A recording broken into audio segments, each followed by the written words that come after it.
You're here. I'm pleased. I really dig your company. Your style, your smile, your peace mentality. Yeah. And thank you for joining us for another week of On the Couch with Kimberly. I am, of course, your host, Kimberly Rose. Later in the segment, we will be joined by my co-host, Ms. Frita Walker. But for now, we have our Black Business Spotlight segment. And our guest today is Miss Andi Hayes of the Quickie speed dating service. And she's here to tell us a little bit more about her business. Hi, Andi. Hello. Good to have you on. Thank you for having me. Absolutely, absolutely. So tell us a little bit about the Quickie speed dating service that you have. The Quickie speed dating is a speed dating service for single professionals in Richmond, Virginia. We have a weekly event that's every Tuesday at L's Place on Laburnum Avenue. Mm-hmm. That begins at 7:30 p.m. And basically we are trying to bring in mature clientele from age 25 and older and have them meet and greet each other and potentially meet a match for their future, their next Mrs. or Mr. Right. Okay. Okay. I'm particularly interested in this because I have attended a speed dating event before in the past. This was probably a couple of years ago. Mm-hmm. And it was here in the Richmond area, like downtown Richmond. Okay. And I think it was really well put together, and the people there all looked like they kind of fit and might have been like potential prospects. Tell me, what is your process, or do you have a process in place that kind of helps to match the people that would be attending your particular event? We don't perform any types of like screening process or any particular background check on any of the candidates. We just promote in the areas where we would like to bring the clientels from, so like the West End and the North side of Richmond, and we're kind of just winging it, and it has been really successful. We have had a great group of people come in and they're looking for a love or their next match, and it's been really successful. Okay. Okay. All right. I'm gonna kind of play devil's advocate for a second. Okay. If that's okay.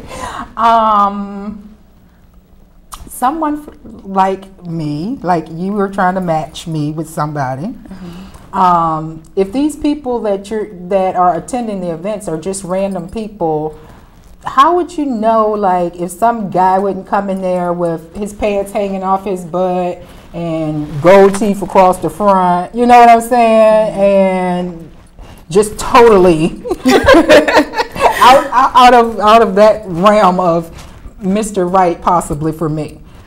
Right. Well, we pretty much allow anyone participate. We'd like them to be dressed professional and look put together and stylish. But the whole process of speed dating is to have a 5-minute conversation with that potential date or that person that's sitting across from you. And you have a speed dating survey in front of you, so you would circle yes or no if you're interested in them. And if they have circled yes also, then at that point I will exchange you all's information, but I'm not going to exchange if there's no mutual interest. So if you talk with that person for 5 minutes and you realize that that person is not for you, right, there's always someone else there that could be a potential match. Okay. Mm-hmm. Cool. All right. I like that. What made you get started with this speed dating? There is a national speed dating company here in the United States, but I wanted to go ahead and start something local for the Richmond area.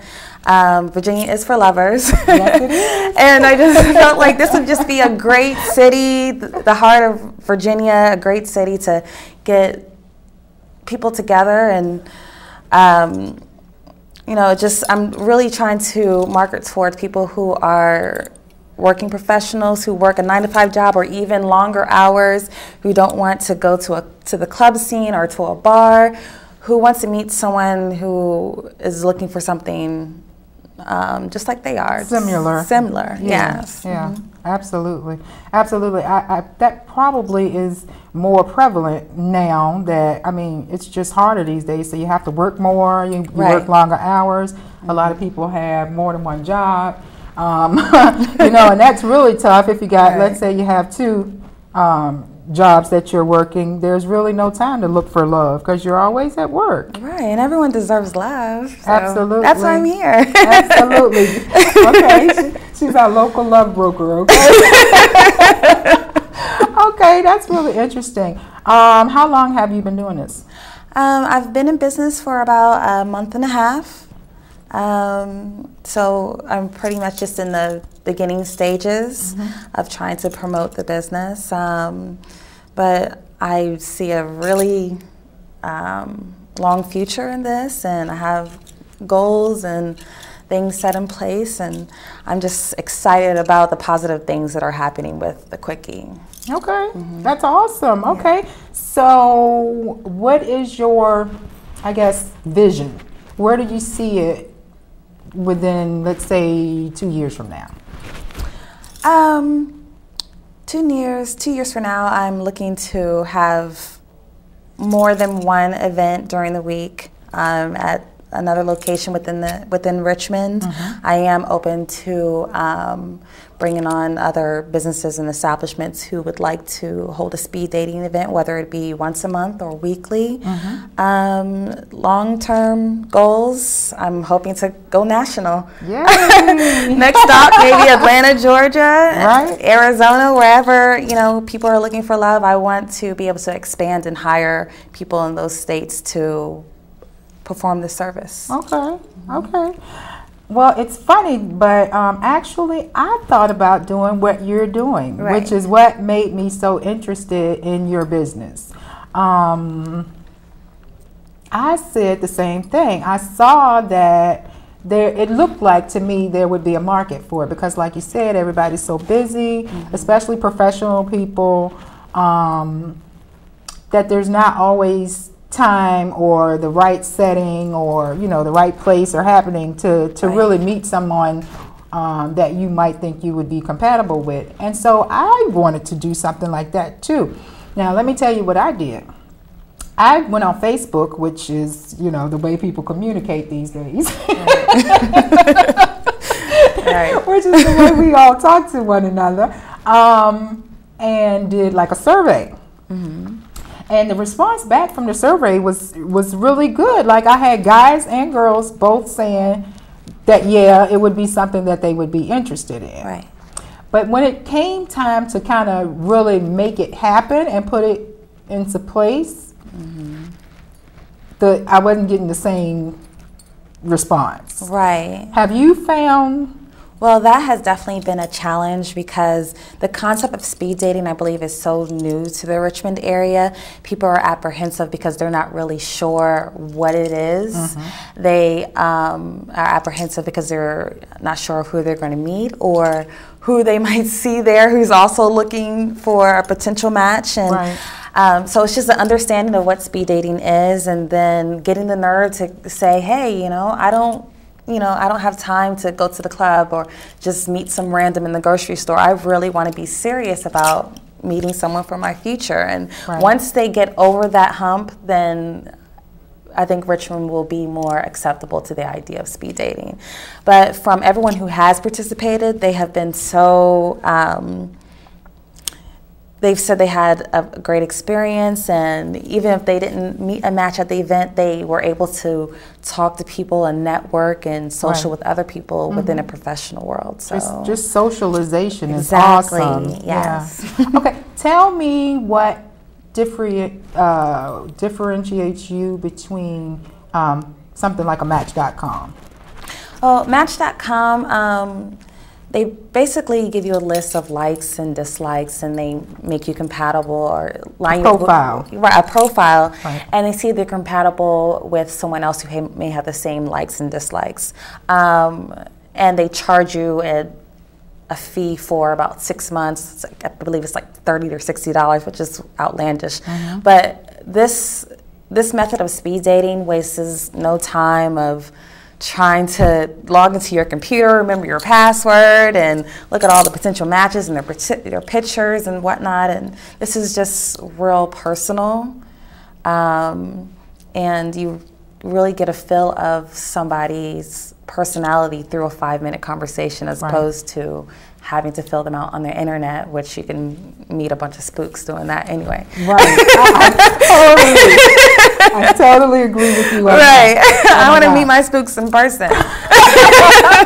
Right? Well, they say you know whether you're going to vibe with someone or get along with them within the first 5 minutes of meeting them. Right. So, and I know that's true for me. I really do. Right. I know if I'm going to like you kind of right off the bat. It doesn't take long to figure it out. Mm-hmm. And I don't even know if it's the conversation. Well, not fully. It's not fully what they say, but it's a vibe. Right.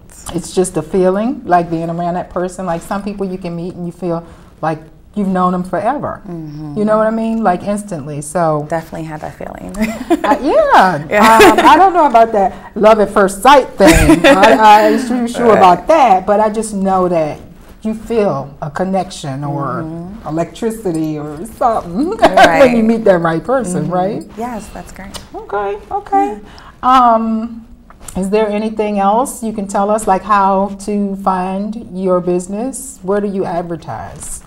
I'm on Richmond.com, RVA.com, Virginia Nightlife. I have a couple of ads on the Google search engine, and I have a Facebook page that you can like me. Okay. You can follow the business on Twitter. And for both Facebook and Twitter, it's the Quickie SD. Okay. And then also have a website where you can check our event schedule and make an event reservation. And that's www.quickiespeeddating.com. Okay. Well, you guys, you heard it here. Quickiespeeddating.com. I'm definitely going to check her out, so maybe you can check out some of her events and maybe I'll meet you there. Awesome. Well, thank you very much, Andi, for speaking to us today, and I hope you much success in the future. Thank you. All right. And in just a moment, we will be back with my co-host, Ms. Frita Walker.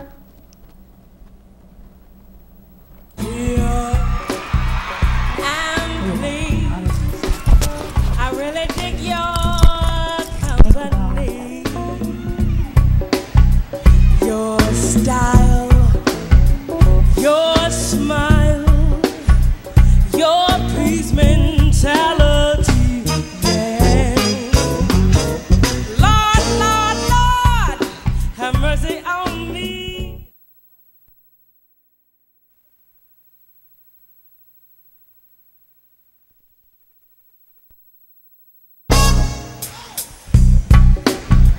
You're here.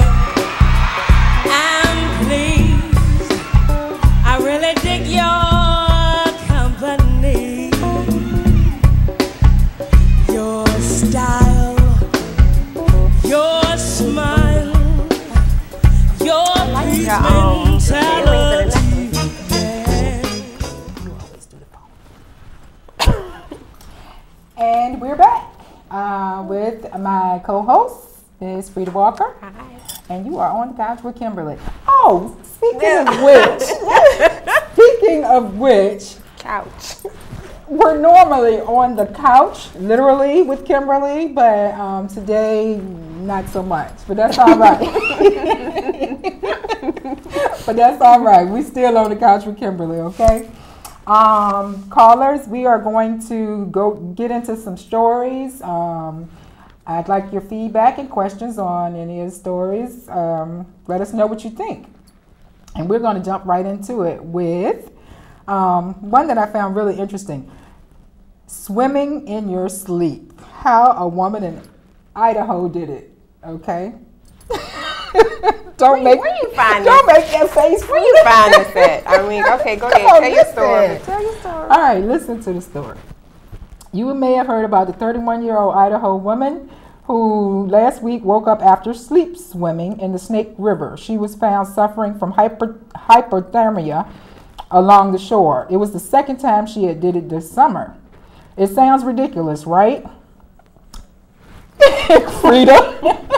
Very much so. Sure, we've all heard of bizarre cases of sleep driving, sleep eating, and even sleep sex. You've never heard of that before? Sleep driving. Yes. People are sleeping and they get up and go drive. Yes. Sleep eating. I could go with that because I'm a thick girl. And you so not. You so not with your little So self. I do get up in the middle of the night and get my snack on. But I guess anything's possible. Well, it was a woman who was having sex while she was asleep. I kid you not. It was on. I saw it on television. And they were trying to figure out everything they could to stop this woman from. She's raping men. She just pretty much. I mean, don't invite her to your sleepover. No. Okay, she wasn't raping them, but she would go out during the middle of the night and have sex with random people, and it was a problem because she was getting like STDs and stuff, and she would wonder how she got it. OMG, that's a good one. See, you don't believe I'm gonna have to use that in a play or a book, a movie or something. No, really. Yeah, big old. And I'm not gonna say it on cable on Comcast. And she got crabs and STDs. And if your woman tell you she's sleepwalking, she's sleep sexing, you terrible. Okay, listen. It was happening for real. It says, surely even if you could walk to the river in your sleep, the first splash of icy water would wake you up. That's what I thought. And as soon as you lay back on your back, what, to have sex? No. It's gonna wake you up. Maybe not. Oh my God. I don't know. He might not be working with a whole lot. Oh my God, let's bring it back. Well, this story says not necessarily would you wake up. The problem with the popular notion, explained this Dr. Mark, a visiting professor at Stanford University. Okay, so he know what he's talking about. Not necessarily, but go ahead. He says that sleep doesn't have to be a all or nothing affair. Parts of your brain can be asleep while other parts are awake, which is, I guess, what was happening in this case. It said you have to know how to swim in order to swim in your sleep, of course. You can't just start playing Chopin in your sleep if you don't already know how to. But this explains why people can drive, sometimes long distances, and not recall ever doing so. People have actually committed murder while sleeping, as documented on a website run by Mark and his colleagues. The cold water of the river wouldn't necessarily wake the sleeper because sleep is like being in a state of anesthesia. We tend not to feel pain or discomfort while sleeping, only after the event is over. We had a case in Minnesota where a guy sleepwalked outside at 20 below 0 degrees and sustained frostbite on his feet. He wasn't aware of it until he woke up and saw the blisters. So, my question is, what if a person committed a murder while asleep? Do you think they should be held accountable? Come on now. Seriously. I would just like to say, if you sleep so hard. Is my mic? What's going on with my mic? Hello. Go ahead. It might be mine.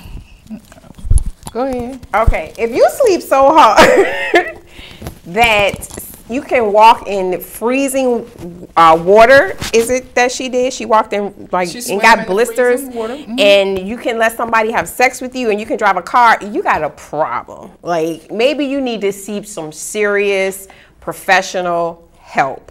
I mean, that's and if you to that, I mean, you shouldn't be out and about, because God knows what you're gonna do. Mm-hmm. I mean, really. Well, that's true, but my question is, again, if somebody committed a murder while sleepwalking, now obviously it can happen. These things can happen because they do happen and they're documented.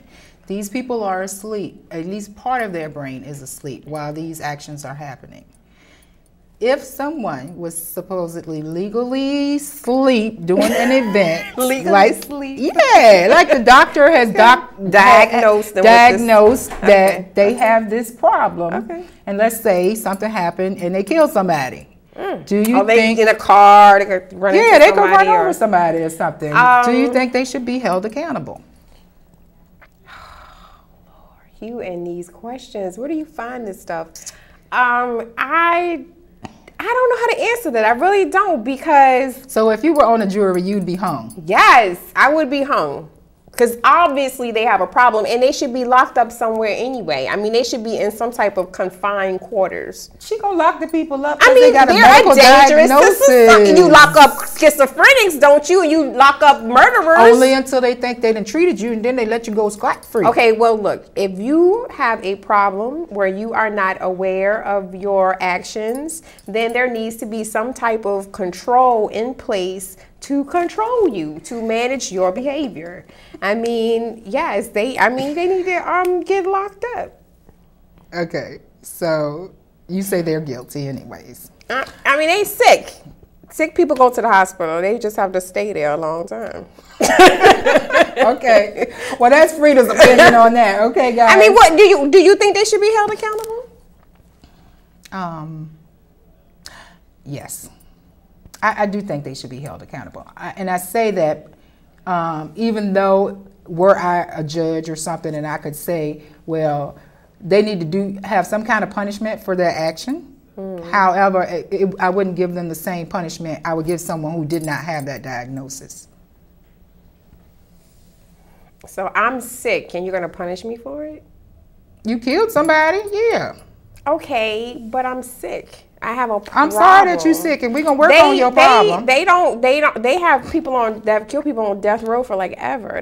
Because they're mentally insane or they have a problem. And so they still being punished. I mean, Whether they got a problem or not, they getting punished, right?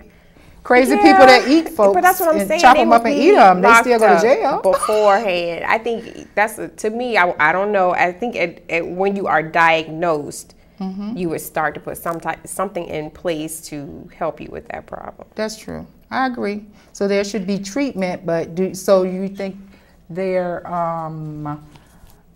crime should be they should be let off the hook for the crime. Is that what you're saying? Yeah.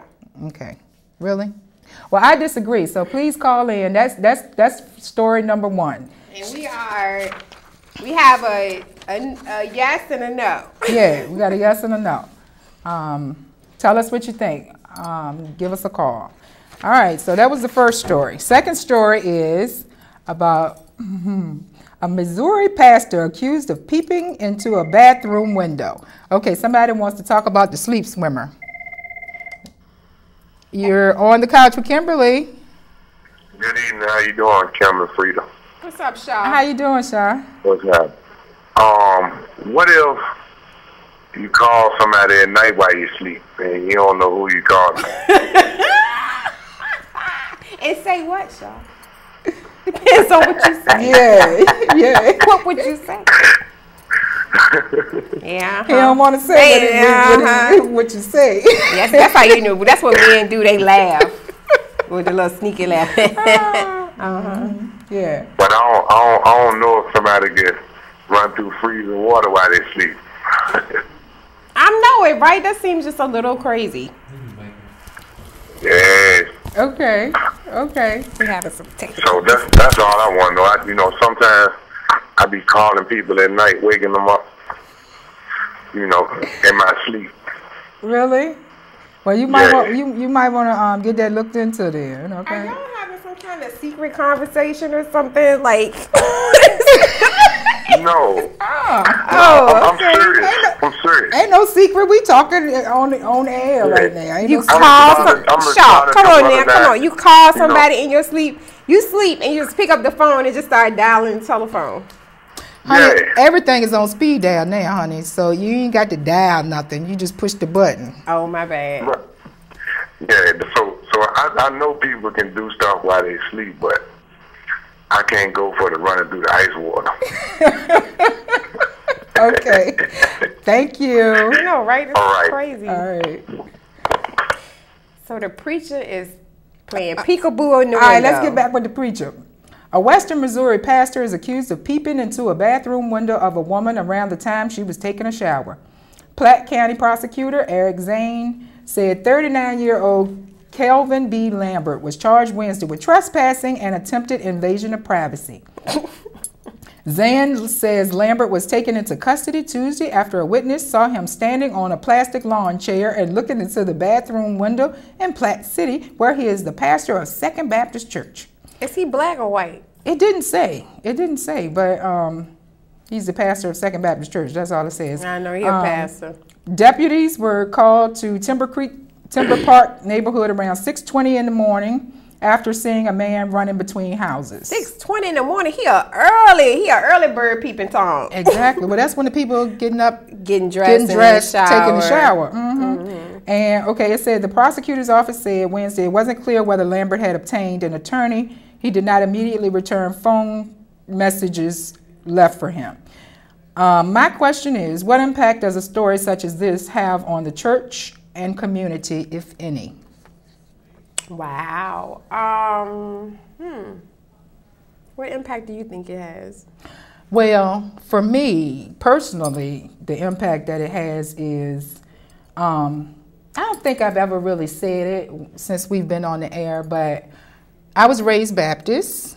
I am very spiritual, but not religious at all. At all. That's like the 5th time I've heard that this week. Well, what that mean? A lot of people feel that way. But let me tell you the reason why I feel that way. Church is no longer what I remember as a little girl when my mama took me to church with her, where people actually cared about you. And if you weren't at church, they might stop by your house and bring you some food thinking you're sick.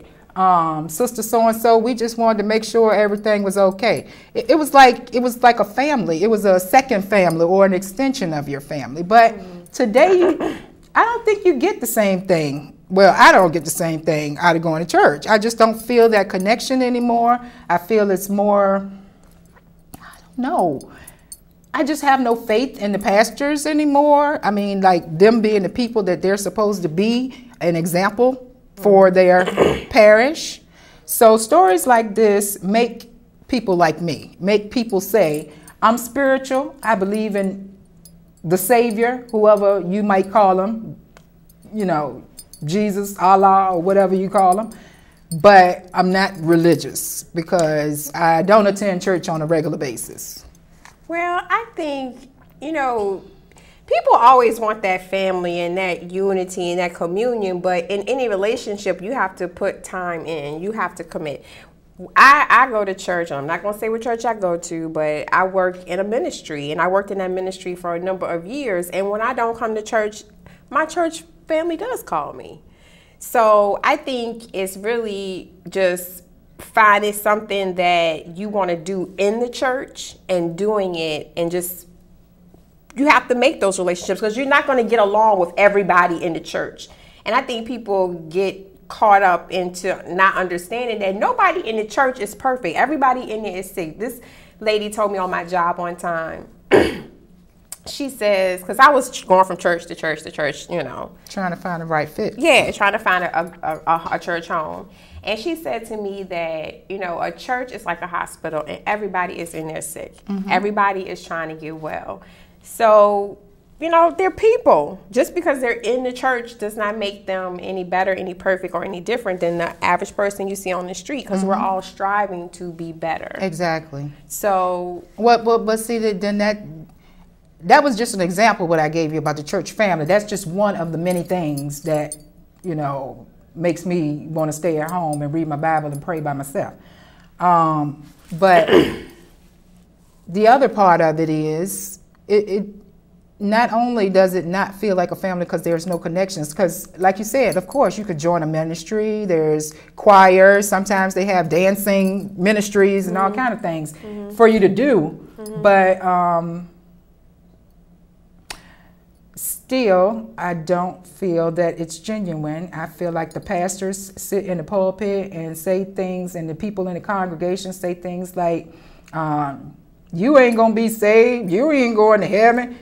We, us, the people who attend church on a regular basis, it's like a holier than thou type situation. And you have to be in the little clique, or you outside and you going to burn in the fires of hell. And who's to say all of them that go to church every Sunday ain't going to be burning right beside the other person that they talking about? So I just don't like that attitude. Like, we're superior, we're better, and we know we got our ticket in our pocket that we're going to heaven. No, you don't.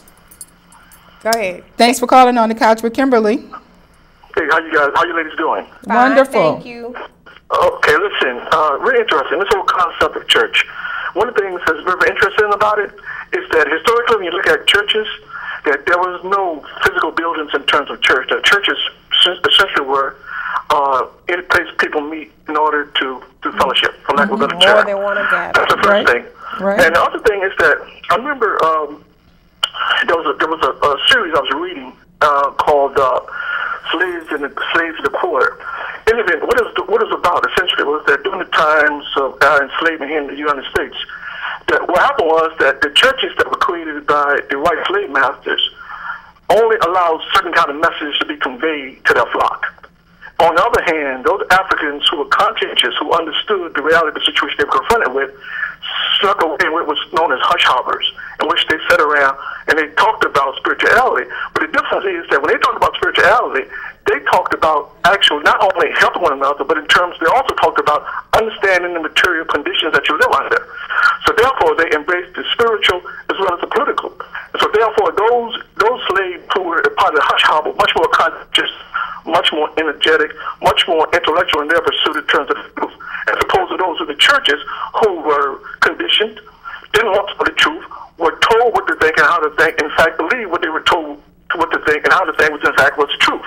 So the whole thing of church, what I think people have to understand is that these guys who head these churches are motivated by one thing, and historically this has always been the case, which is money. And I know nobody wants to deal with that. Thank you. I know nobody wants to, but the whole question in terms of motivation of money is very, very key.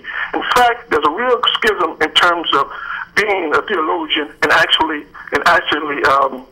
more going, participate in society. Right. That is to say, that as a theologian, that you have obligation to fight against injustice. That's what Jesus did. But if in fact you participate in this craziness, then how can you say in fact that you're spiritual or you're religious? You can't. So this goes right back to slavery, with the churches that they created to make darn sure that the masses of African people in those churches have a certain mindset.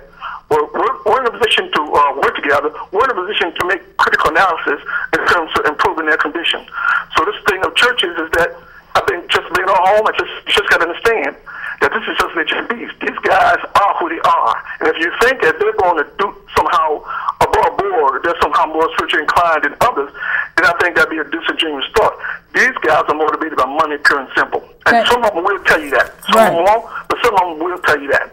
Eddie Long and his pursuit of those little boys understood wearing those tight T-shirts, during the time of meetings. He understood that there was somebody out there in that congregation who related to him in those tight shirts that he was wearing. Mm-hmm. So these people, so you understand, historically we have to understand. What the sister's saying, spirituality and religiosity are two different things, and it's exactly right. I think for African people society, it's important to be spiritual. All right, sisters, you have a good day. Okay, thank you. Thank you so much. Peace. All right. We have, I think, some other callers, but you had a point you wanted to make? I wanted to say that the church is, you're right, the church is just a building. It's really about the people that come together in a congregation. And like I said, just like you have people that come together to form a business, you're going to have conflicts. You're going to have people that are not going to do things right. You're going to have the leadership of the company take the money or whatever. These people are not perfect. And you don't come to church just for them. You come to church so you can get fed and you can grow in the Lord. And God says you are to have communion with other believers. Okay, because they are to lift you up. Another believer could be my mama. Okay, that's fine. I'm just saying So- that doesn't make the church this horrible, evil place. No, I never Or said it that. doesn't make it all churches are bad. All pastors are out to take your money. You have to go somewhere where you feel comfortable and you feel fed, but don't put all your faith in the pastor. Your faith is in God. And as long as you're getting fed in the word in that church, then that's what's important. Well, I don't feel like when you give your tithes to the church, you giving your tithes to God, not to those people. If they take that money and they do wrong with it, they have to answer for it. Thank you. Hold on one second here. Thanks for calling On the Couch with Kimberly. How you doing? I'm doing wonderful. Your comment? I'd just like to say I came to Richmond in 1979 from West Virginia with $67. That's when the bus terminal was downtown. I went over to Fifth Street Baptist Church. Roscoe Cooper, Fifth Street family, paid my way through graduate school. That's right. So what I'm trying to say is that there are some churches that are doing some positive stuff. Yeah. He didn't know that's my me. mother's pastor. I met him through a friend, and he told me about him, and they paid my way through graduate school. I got my master's and doctorate from Virginia, graduated from there back in '83. And one of the reasons why I like the South is the people in the South are more friendly than people up north. Yes, they are. People up north won't speak to you. They sure don't. I mean, I lived in Columbus 11 years. You get on the bus, they won't even speak to you. And I missed that hospitality, so that's why I came back here. Right. All right. I wanted to hear that. How you doing, baby? Yes. Morning. Yes. Yeah. So I love the South. I mean, I go back up north and visit. I go there and stay a couple of weeks, but I'm gonna come back to Richmond. Come on back home. All right. Yep. Thank you. Thank you. Yeah, I agree absolutely with that. And I'm not. Don't get me wrong at all. I'm not trying to put a negative light on a church at all. If that's what you want to do, then that's fine with me. I don't have no problem with it. But I just don't feel like I done found one that made me feel the way I think I'm supposed to feel if I'm going to church. Well, I mean, It used to be a good feeling, a happy feeling. You come out of church feeling great, revived for the rest of the week. See, you just go on Sunday, as my pastor would say, and you bask in the spiritual sunshine on Sunday. But church is really about communion. It's about community. And it's just like in a family, you have to call people in your family just like you want them to call you. You have to build those relationships and those bridges in the church. And you have to find people that you want to build those relationships with. That's true. And by me working in the media ministry at St. Paul's Baptist Church, I have a family, and they do call and they do check on me.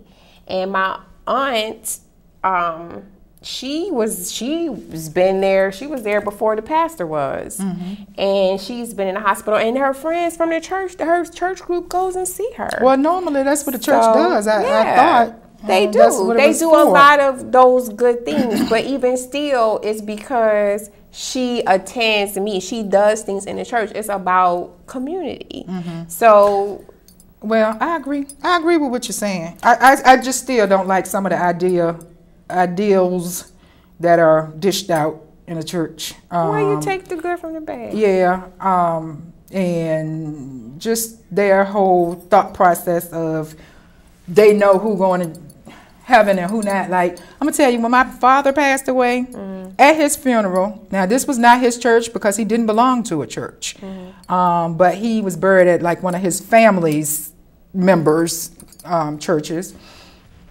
And the person got up in the pulpit and said something to the effect where we gonna pray for his soul because we don't know where he gonna end up, being that he did not belong in a church. I don't remember that. I was appalled. Yeah, you should have been. That was just the final string. I was just through. I just couldn't believe that somebody would have the gall to say something like that. Because who made you Jesus' assistant that you know you done read the list that you get to see who gonna be accepted into the pearly gates. Well, some people are just ignorant, just like people say the nigga, but nigga in a bad nigga way. Right. I mean, yeah, so, you know, you got some people that are truly just ignorant, but that don't stop you from being proud of being black. Right. That's true. That's true. All right. Well, so don't let them, that's how the devil works. He wants you to stay away from the church because he don't want you to grow strong. He don't want you to have communion and people checking on you and building you and pushing you up when you're down. Mm-hmm. That's what I still got people building me up and pushing me when I'm down. So believe that. I still got a back. Hello. Thank you for calling On the Couch with Kimberly. Yeah, how y'all doing again this show? Yes, sir. That's a good subject. You know what I'm saying? And we all know that in all generations there are going to be good and bad people. Right. You know, like the guy said, up north the people didn't speak, but those people up north went to church, and the people down south spoke, and those people went to church. So we agree that they both was in church. So Okay. you got good and bad people in church. That's true. You see, just like Frita said. But what you got to realize is that the scripture says that when a person say they have a relationship with the Most High and still dwell in darkness, they are a liar.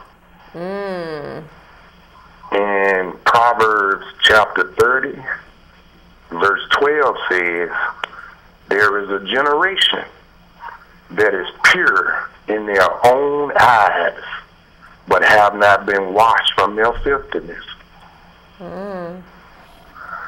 So everybody, you know, like, so the point becomes the children out there, while they was going to church, they was getting, you know, toys.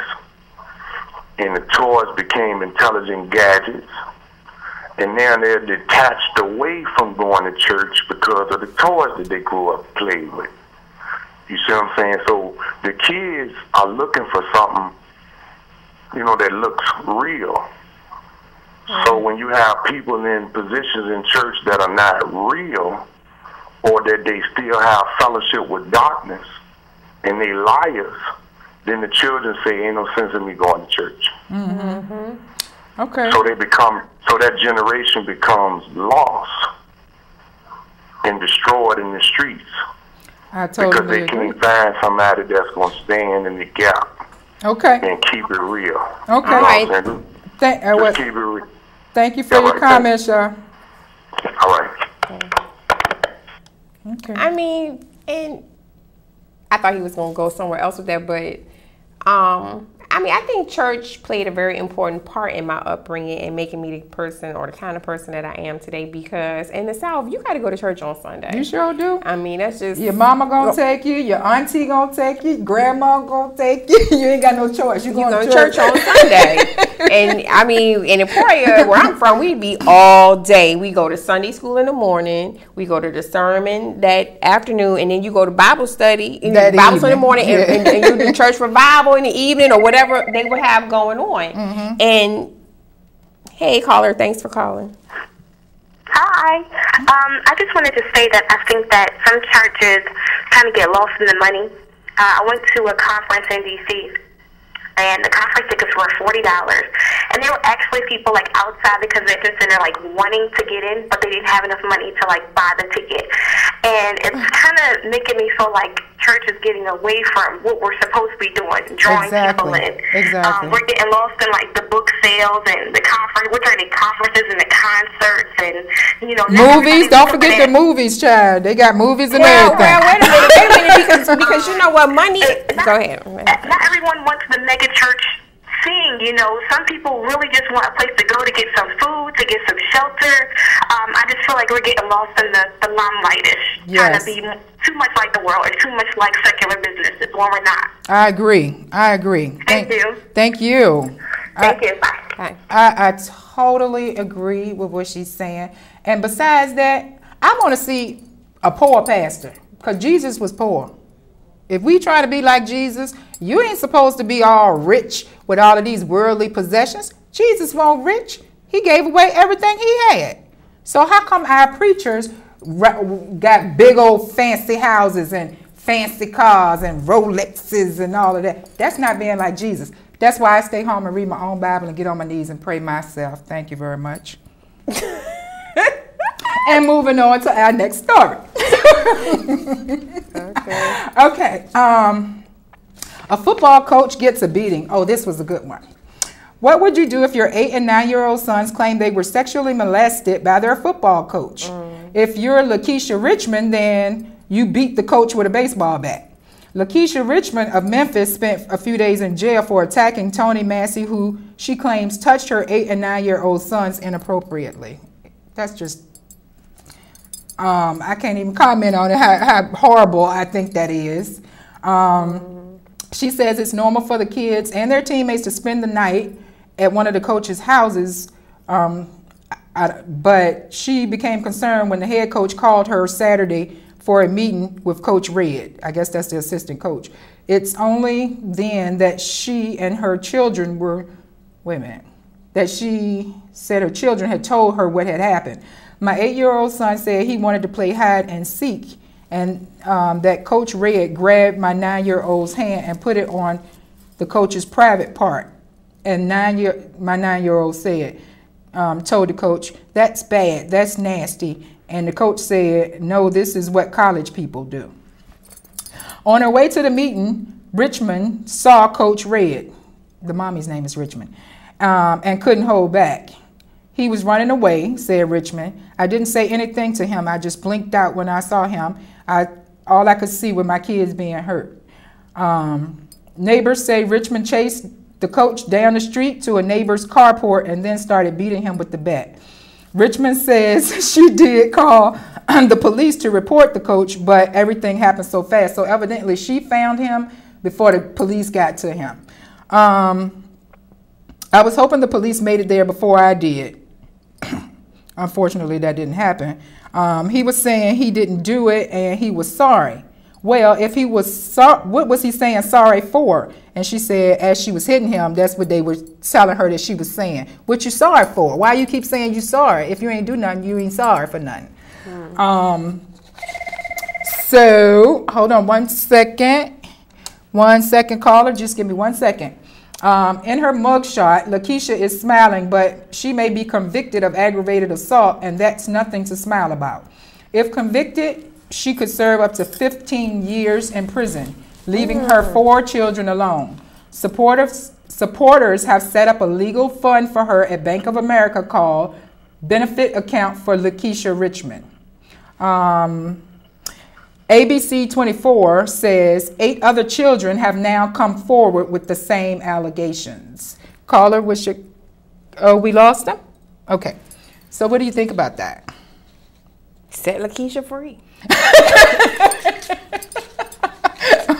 What's the problem?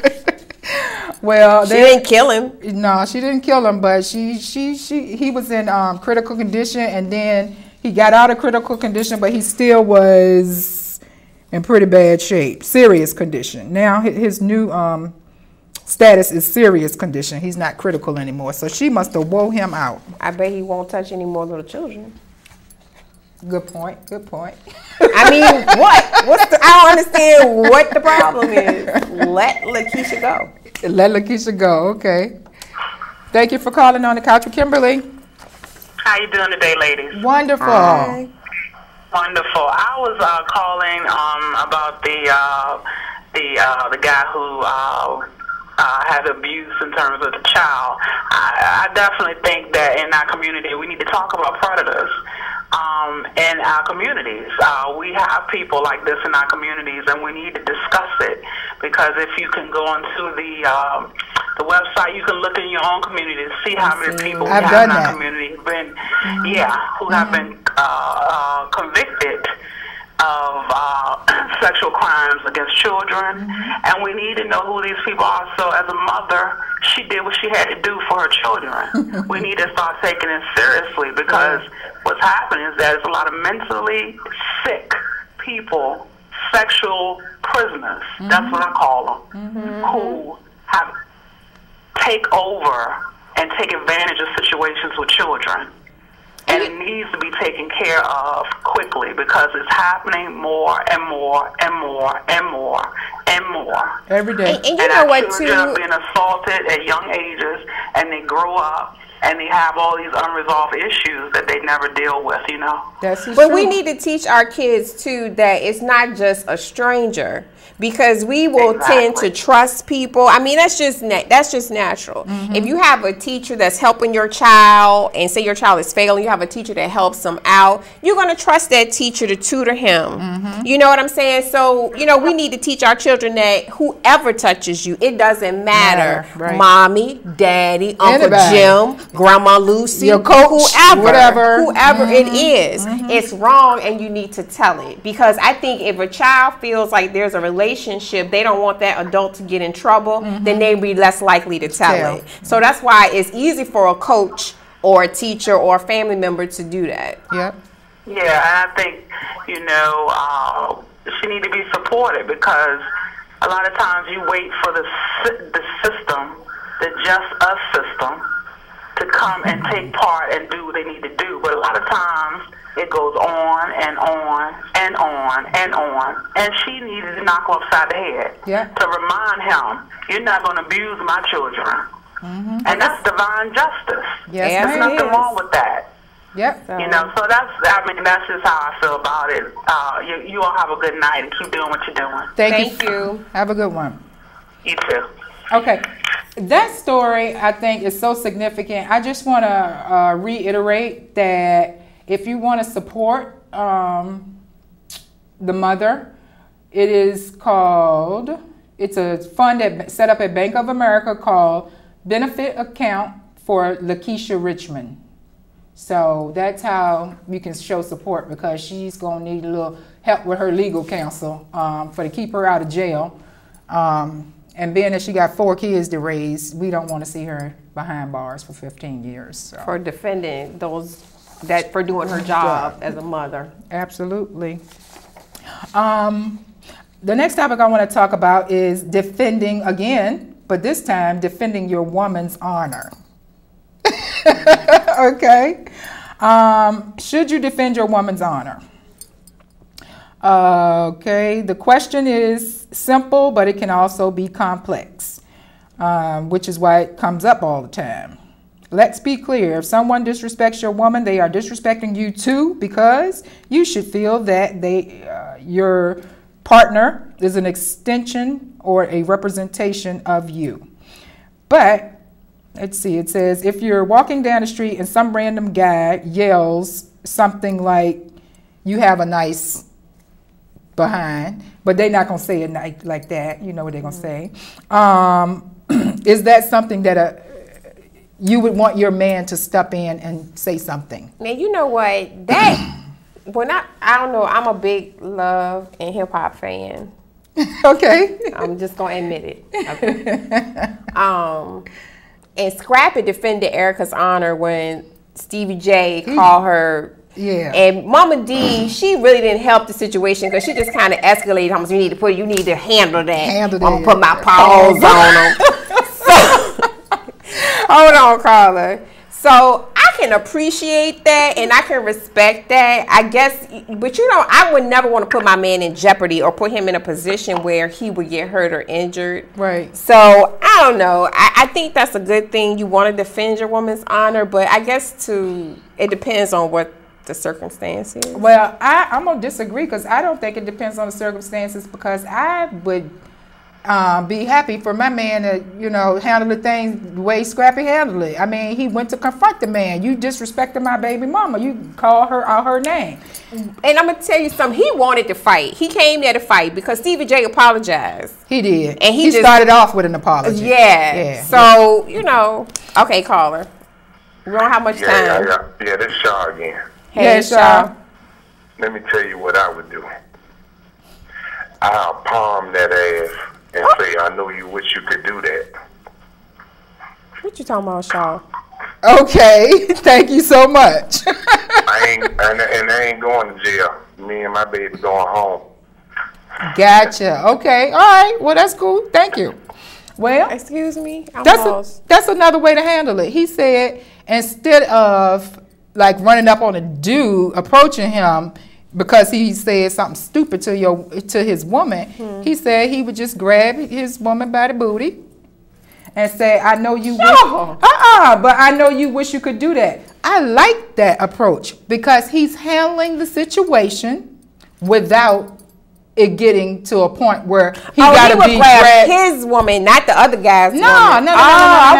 I'm saying he's walking down the street, Shaw's walking down the street with his woman, and some ignorant person yells out something that's rude. And he was like, yeah. But this is mine, and I got this. Don't even worry about it. And they walk happily down the street. But what if he say, Shaw, what if he say, yo, B.I. ain't S.A. Well, that's different. That's a little bit different. But let me tell you, when I was really young, like my first boyfriend I had, he was so cool. I loved the way he handled situations. He took me to a concert one time, and 2 people were sitting in our seats. Now, we clearly had tickets that said those were our seats. Somebody else that didn't have so much couth might not have handled it so cool. But let me tell you what he did. I don't know to this day what he said. But at first, when the people were looking at us like we was crazy, like we was wrong, and we had tickets in our hands. So what he does is politely leans over and whispers something into the guy's ear. The guy's whole facial expression changed and everything. He got up happily and grabbed his woman by the hand and moved her on out the way, and we sat there and enjoyed the concert. And honey, I had stars in my eyes for the rest of the concert. I just was the happiest thing you ever seen because he handled it without it getting confrontational. That's sexy. Yes. So a man in charge is always sexy, okay? Fellas, just FYI. It is. A man in charge is always sexy. Mm-hmm. But going back to your question, considering today, if somebody mouths off defending the woman's honor, is that such a pertinent value now? I mean, is that something that's really... Wait a minute, who are you talking about? You talking about the boyfriend, like my man that's with me, or are you talking about the fool that's hollering out weird things? Your man defending your honor, is that such a value or some type of something we want to preserve? It's something I want to preserve. Okay. It sure is. I want my man to defend my honor. I sure do. Mm-hmm. Okay. Well, I guess I want my man to fight for me too. Oh, he ain't got to fight. Now, like I said, if you can handle it with your brain, that's just as sexy to me. I mean, yeah. I mean, however he wants to handle it. He want to resolve it. Now, if it come down to it, and he got to knock somebody out, then hey, whatever. But I'm hoping that she want to ride or die. I'm hoping it wouldn't come to that, really, for real, because it's really a turn on if you can handle it with your mind, because that means you're powerful mentally. But if you packing, we good with that too. Okay, I'm sorry, we not gonna have time to take this last call because I want to really wrap this up. Sorry, caller. I'm sorry, caller. Sorry. I don't know. There you go. Okay. I'm sorry. We really don't have time to take this call, but I do want to finish up with Alicia Keys' husband, Swiss Beats, jumped to her defense last week after she was bombarded with criticism over her album cover for her new album cover. Keys sports a new haircut and a sultry look in her eyes. Even her sound is more upbeat. All the changes isn't sitting well with some of her fans, and they let their dissent be known on Instagram after Beats posted the image with a caption that read, "My queen is ready to rock the world." One of the fans responded to Keys' new look. They said, "She looks transformed. Why is it that every R&B artist changes so drastically?" They go from Beyonce to Sasha Fierce to Eminem to Slim Shady and so on and so forth. All I'm saying is that Alicia Keys and her man, he responded appropriately, telling him that I see you need to stop sipping out of that cup you sipping on. This is a good man. Your Instagram pics look like you out of a horror movie. That was his response. So anyway, peace to you, Swiss Beats, for taking care of your woman, Alicia Keys, baby. Peace. See you next week. Tune back in.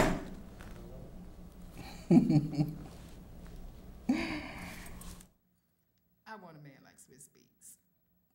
Obviously. You want to tell everybody about it. I want to tell everybody about it. That was a good show. It was, and it went quickly. Absolutely loved it.